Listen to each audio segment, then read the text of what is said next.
Last week I typed an old friend's name into the computer. I just wanted to see what he was up to.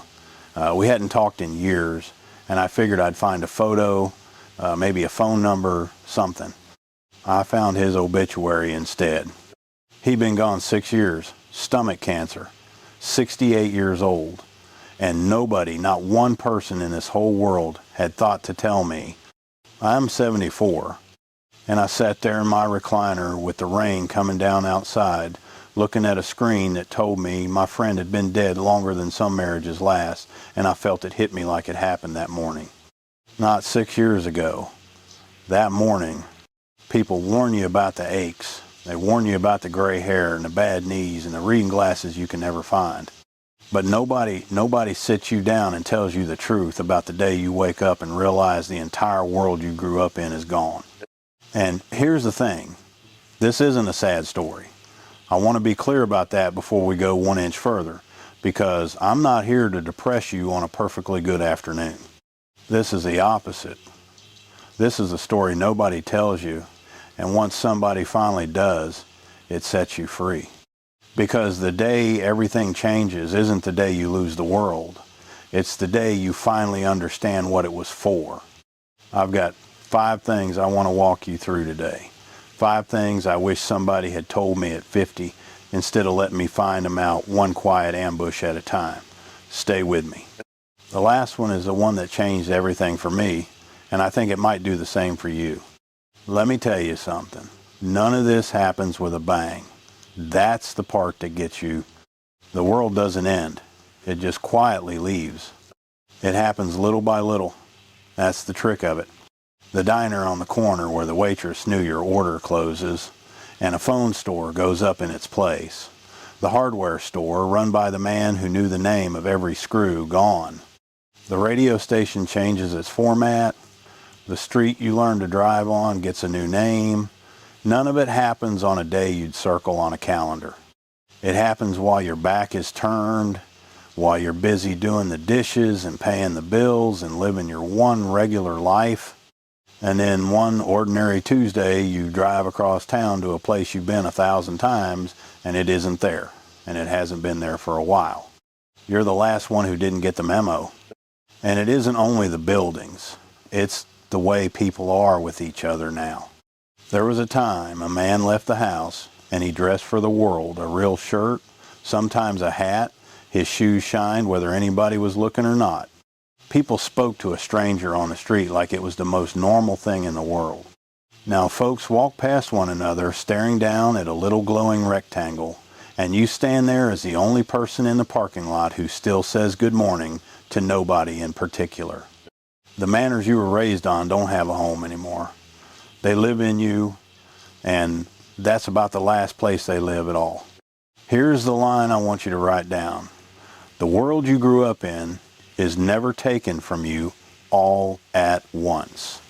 It's replaced one small thing at a time while you're busy living, and one day you look up and you're a visitor in your own town. So here's what I'd ask you to do, and it's small. Next time you notice one of those things is gone, say it out loud to somebody younger than you. There used to be a soda fountain right there. Don't say it sad. Say it like a man handing over a key. Because the only place that world still exists now is in your telling of it, and a thing that gets told doesn't fully disappear. One morning you stopped being the young man noticing the old man. I used to watch old fellas shuffle through the grocery store and feel something between pity and impatience. Move it along, friend. I had places to be. I was young, and I was sure, the way only the young are sure, that I'd somehow be the exception, that the slow shuffle was for other men. Nobody hands you a notice when it switches. There's no ceremony. But somewhere along the line, a kid at the register starts calling you sir with a little extra gentleness and holds the door a beat longer than he needs to, and you catch your own reflection in the freezer glass, and you realize you're not the young man watching the old men anymore. You're the old man. You're the one they're being patient with. And the handover happens so quietly you miss the exact moment it was yours. Write this one down too. You spend the first half of your life watching the old folks and thinking they're someone else. Then you wake up one day and learn you were always next in line, and the line moves faster than anybody warned you. The small thing here, catch yourself the next time you feel invisible in a room full of younger people. And instead of shrinking, sit up. You earned that chair. You are not in the way. You are the proof that a whole life can be lived all the way through. And they need to see it done with some dignity, because every one of them is standing in the same line you are. The phone book becomes an obituary. This is the one I started with, and I have to come back to it because it's the one that catches you the most. When you're young, you lose touch with people and it means nothing. You'll catch up someday. Someday is enormous when you're 30. Someday goes on forever. But you get to my age and you do what I did. You think of a man, you travel the whole country working beside a good friend, a real one, and you go to look him up, ready to laugh about old times. And you find out he's been gone for years. And the strangest, cruelest part is this. It doesn't matter that it happened a long time ago. To him, it's history. To you, standing there, finding out, it's happening right now. The grief doesn't check the date. It just arrives, full size, late. I'll say it plain. Grief doesn't care how long ago it happened. The day you find out is the day it happened for you. And the older you get, the more of those days are waiting in a name you haven't thought of in a while. And I'll be honest with you about something. There are names now I don't type in, because I already have a feeling about how the search is going to end. And some afternoons I'd rather not know for certain. I don't think that makes me a coward. I think it makes me a man who's learned what the answer usually is, because that's the deal nobody spells out for you. Get far enough down the road and you will start outliving people. Not strangers, your people. The ones you assumed would be standing beside you at the finish line. Some of them go first. And every so often the thought lands that you might be one of the ones who goes early yourself, and the plain truth is you don't get to know which. None of us does. I've made a kind of peace with that. The not knowing is the only thing that keeps any of us moving. So here is the small thing, and I'd give a great deal to go back and do it myself. The people who are still here, call them. Not someday, this week. The man you keep meaning to ring. The cousin you always say you'll visit. Pick one today and make the call before the computer is the only place left to find them. You will never once regret a phone call you made in time. I promise you that. You will become a different person, and that is the whole point. I am not the man I was 10 years ago. I'm not within a country mile of the man I was at 30. At 30, I lived for the nightclubs and the bars, running around with friends. Sure, that's what a good time was made of. By 45, I just stopped wanting it. I'd stay home on a Saturday night and feel more peace than any bar ever gave me. Then the things I leaned on to feel good stopped feeling good at all. So I set them down one at a time, like a man finally putting down luggage he'd carried too far. For a long while, I thought that was loss. I thought I was becoming dull, becoming old, becoming less. And I'll tell you exactly when the real change set in, because I can put my finger on it. It was the year I bought this house and paid the last of it off.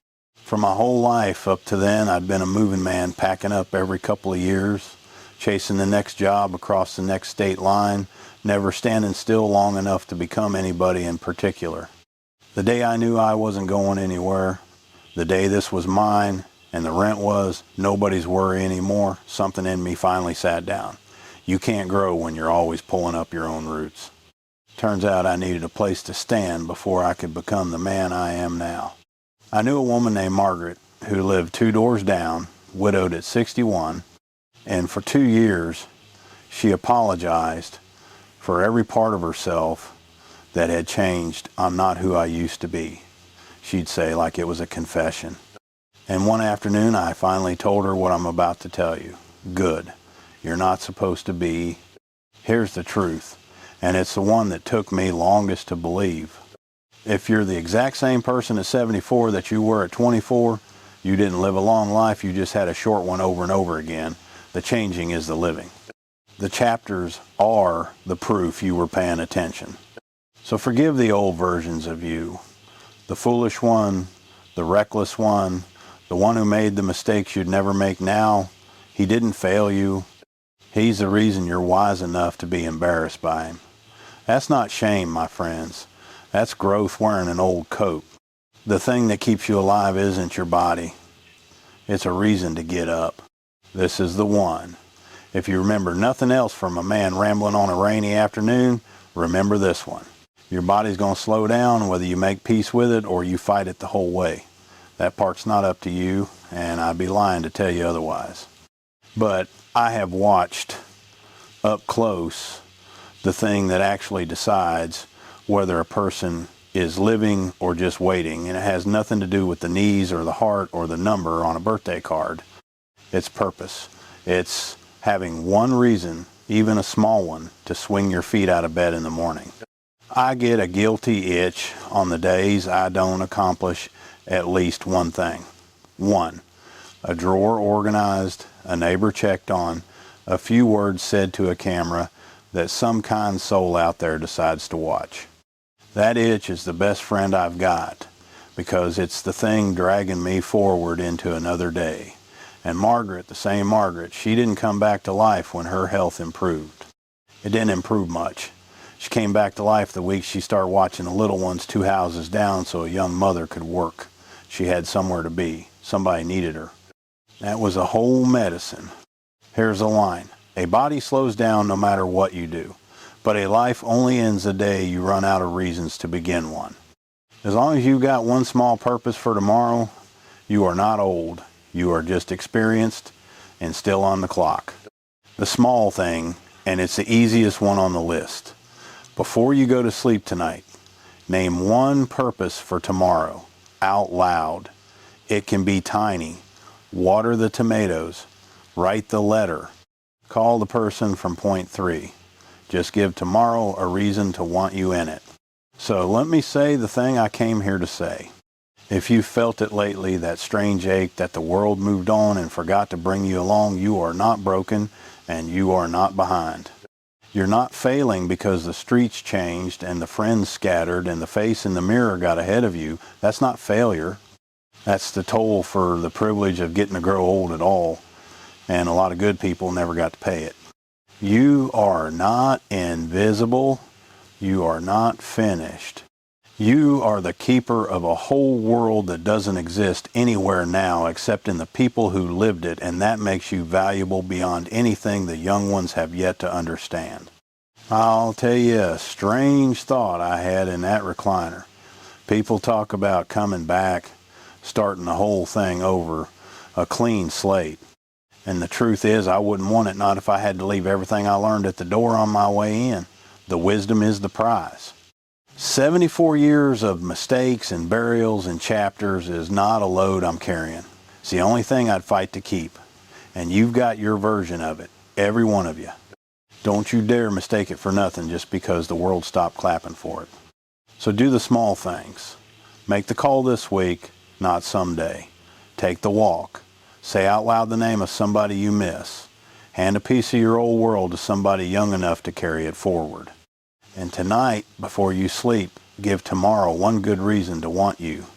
The day everything changes isn't the end of your story. It's the day you finally get to decide what it was all for. Now I want to hear from you, because this thread is my favorite part. Tell me your age in the comments, just a number. Be proud of it, and tell me one thing from the world you grew up in that's gone now, but you'd give anything to walk into one more time. Mine is that corner diner with the waitress who knew my order. I'll be down there reading every single one. Take care of yourself out there, my friends. I'll see you again soon.